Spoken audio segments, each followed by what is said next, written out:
उनको लगा कि ये सब मर चुके हैं, तो उनका एक जो पाकिस्तानी जो कमांडर था उसने अपने जवानों को आदेश दिया कि इनको रीचेक करो, इनमें से कोई जिंदा तो नहीं है। तो उनके पाकिस्तान के 2 सैनिक आए, आकर के हमारे जवानों के शरीर के अंदर गोलियां दागने लगे। तो मैं बेहोश था, लेकिन इतना बेहोश नहीं था कि उनको सुन ना सकूं या देख ना सकूं। तो जब मेरे सामने वाले साथी को जो सीने में आकर 4-4, 5-5 जो राउंड के ब्रस्ट मारे, डेड बॉडी ऐसे उछलती थी ऊपर की तरफ, सामने वाले को मारा, बगल वाले को मारा, मैं भी इस तरह से ऐसे पड़ा हुआ था। उसने फर्स्ट में यहां पर ब्रस्ट मारा, फिर मेरे पैर में 2 जगह पे मारा। उसको मैं देख रहा हूं कि धुआं निकल रहा है, लेकिन उस गोली की पीड़ा को चुपचाप पड़ा सहता रहा और उनको यकीन हो गया कि इनमें से कोई जिंदा नहीं। फिर बहुत गालियां दी, बूट की ठोकरें मारी। फिर काफी देर के बाद में उनका जो कमांडर था उसने बोला कि इनके वेपन उठा लो, और नीचे जो हिंदुस्तान का पोस्ट है उसके ऊपर दूसरे जो उनके साथी थे उनको सूचना दिया, उसके ऊपर हमला कर दो।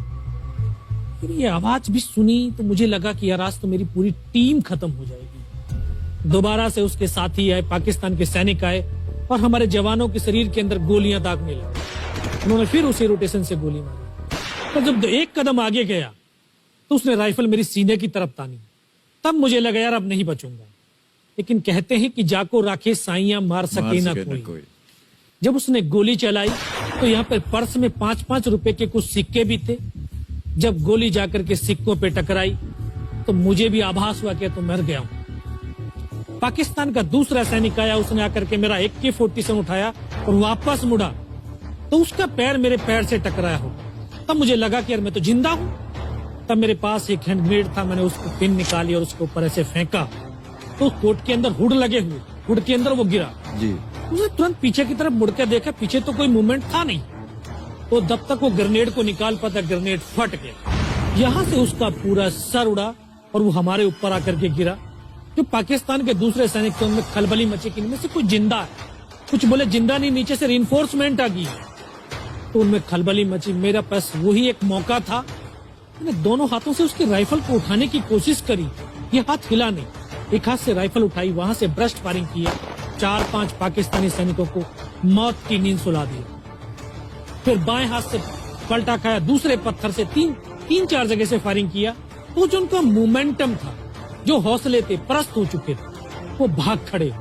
2-3 मीटर गया, जाके देखता हूँ सामने उनके लंगर चल रहे हैं, उनका लिविंग टेंट बना हुआ, उनके जो हैवी वेपन का डिप्लॉयमेंट था वो सब कुछ वहां पे लगा हुआ। उस समय जहन के अंदर एक ही पागलपन था, अपने साथियों को बचाना। फिर मैं वापस धीरे धीरे रेंगता हुआ अपने साथियों तक आया। फिर मुझे लगा कि इनमें से हो सकता है मेरी तरह कोई साथी होगा, जिंदा होगा। उनको देखा, किसी का सर फटा हुआ था, किसी के फेफड़े निकले हुए थे। बहुत देर बैठकर रोया भी, फिर अपने आप को संभाला। चारों तरफ बर्फ ही बर्फ, पहाड़ी पहाड़। यह भी पता नहीं कि हिंदुस्तान किधर है, पाकिस्तान किधर है। 2.5 साल की सर्विस, 19 साल की उम्र, न उम्र का तजुर्बा न सर्विस का अनुभव। जाऊं तो जाऊं कहां। मैं बहुत 500 मीटर लगभग नीचे रोल करता हुआ आया और अपने साथियों जो नहीं चढ़ पा रहे थे दुश्मन की भारी फायरिंग की वजह से, वहां तक पहुंचा। फिर उनको उन्होंने मुझे पकड़ा, वो फर्स्ट एड दिया। फिर वहां से जो हमारे commanding officer colonel Kushal Chand Thakur, फिर उनको सूचना दिया। तो ये लगभग 1:30-2 बजे का समय था। वहां से फिर कमांडिंग ऑफिसर तक मुझे ले जाया गया। फर्स्ट एड तो हुआ, लेकिन ब्लड इतना निकल चुका था कि दिखाई देना बिल्कुल बंद हो गया था। जब उनके पास पहुंचा तो उन्होंने बोला, बेटा मेरे को पहचानता मैं कौन हूं? बस अब आवाज सुनाई दे रही है। बोला, मैं तेरा commanding officer colonel Kushal Chand Thakur. मैं, जय हिंद साहब, बहुत तेज सर्दी लग रही है। तो उनका जो लिविंग टेंट था उसमें के अंदर लेटाया, 3-4 स्टॉप जलवाए, थोड़ी सी गर्मी महसूस हुई। मैं, साहब थोड़ा सा पानी पिला दो। बोला, ठीक है पानी पिलाते हैं। तभी डॉक्टर साहब आए गए, उन्होंने ग्लूकोज की बोतल पिलाई, थोड़ी सी एनर्जी महसूस हुई। उन्होंने बोला, बेटा कुछ बता सकता है? मैं कहा, सब बता सकते हैं। तो उनको बताया कि सर ऊपर ये घटनाक्रम हुआ है और ये वहां की इंफॉर्मेशन है। तो लास्ट में उन्होंने बोला कि बेटा जवान की रिक्वायरमेंट क्या है? मैं कहा, साहब जवान की रिक्वायरमेंट अम्यूनिशन और फील्ड पट्टी की है। बोला, खाने के लिए नहीं चाहिए? सब भूख नहीं लगती। बस इतना कहते कहते तभी डॉक्टर ने कौन सा इंजेक्शन लगाया, फिर मुझे पता नहीं कहां पर हूं। फिर होश आया 3 दिन बाद, देखा ऊपर पंखा चल रहा है। पता चला कि 92 बेस हॉस्पिटल श्रीनगर, और वहीं से मुझे बेस हॉस्पिटल दिल्ली रेफर कर दिया और 16 महीने तक उस हॉस्पिटल में मैं रहा। 16 महीने तक आपका इलाज चलता रहा? जी।